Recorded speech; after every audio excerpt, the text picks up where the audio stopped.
Le Noël de Titours de Nathalie Sommers et Lydie Baron aux éditions Les 400 coups. Le Noël de Titours. Tching, tching, tching, tching, tching. Quelques faibles tintements de grelots résonnent encore au loin. Puis le silence envahit la pièce. Et voilà, soupire Quenotte. le Père Noël est parti pour sa tournée.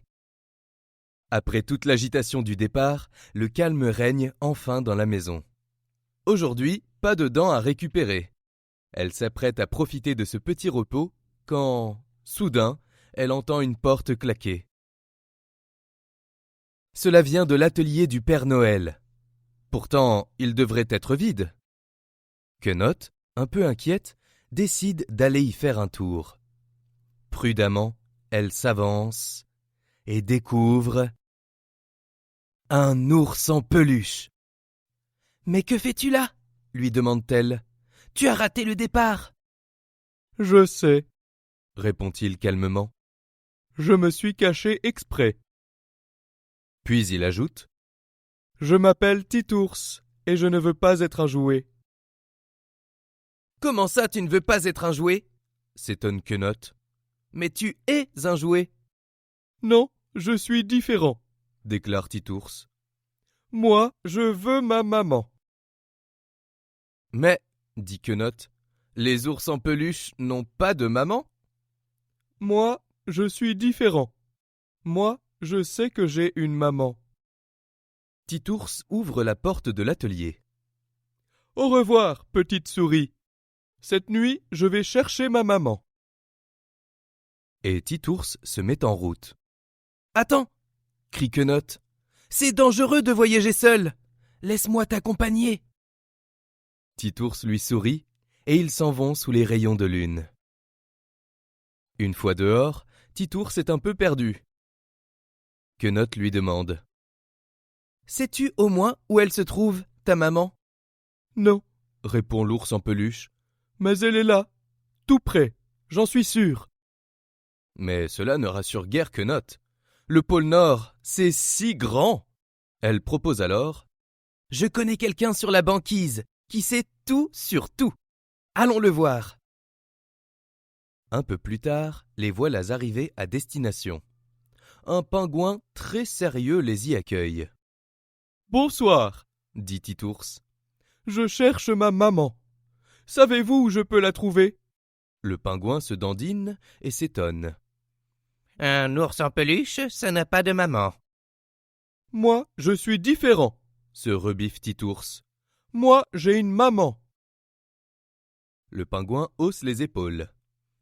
Je ne connais qu'une seule maman ours. Elle habite là-bas, près de la congère. Mais je vous préviens, elle n'aime pas être réveillée. Quenotte et Titours le remercient et se dépêchent de partir dans cette direction. En arrivant près de la tanière, Quenotte met en garde Titours. Les ours polaires sont dangereux. Mais il est trop excité pour l'écouter.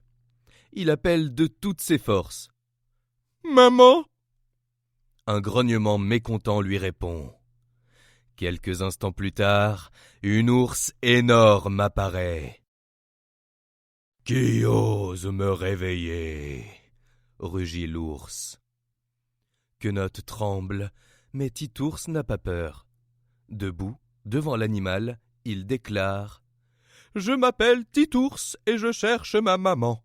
Est-ce que c'est toi ?» L'ours se met à rire. D'un coup de patte, elle renverse les deux amis et grogne. « Ha ha ha ha ha ! Regarde-toi ! Tu es bleu comme la nuit. Mes oursons à moi sont blancs comme neige. » Et toujours en riant, elle retourne auprès de ses petits. Titours est découragé. Les yeux pleins de larmes, il dit : « Tu avais raison. Les ours bleus, ça n'existe pas. Je n'aurai jamais de maman. » Mais à ce moment-là, Quenotte ouvre grand les yeux et s'exclame : « Mais si, il y en a une !» Elle pointe sa patte vers le ciel. Toute brillante, la constellation de la grande ours scintille dans la nuit. « Maman, murmure Titours en se relevant. Les étoiles brillent tout d'un coup encore plus fort, comme pour lui répondre. « C'est ma maman !» s'écrie Titours. « Je l'ai enfin trouvée !» Mais comment faire pour rejoindre une maman qui illumine le ciel quand on est sur la terre? Heureusement, Quenotte sait bien que la nuit de Noël, tout est possible. « Il y a un moyen, chuchote-t-elle. Un moyen un peu magique, si le ciel lui-même veut bien te venir en aide. » C'est alors que la nuit s'éclaire de 1000 feux verts, bleus, rouges et or. « Une aurore boréale !» se réjouit Quenotte.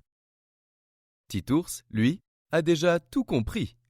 Il marche, puis court vers ce balai de lumière, jusqu'à ce qu'il soit emporté haut, très haut, aussi haut que les étoiles. Quenotte regarde le ciel, et son cœur se réjouit quand soudain, près de la grande ours, une farandole de nouvelles petites étoiles se met à scintiller.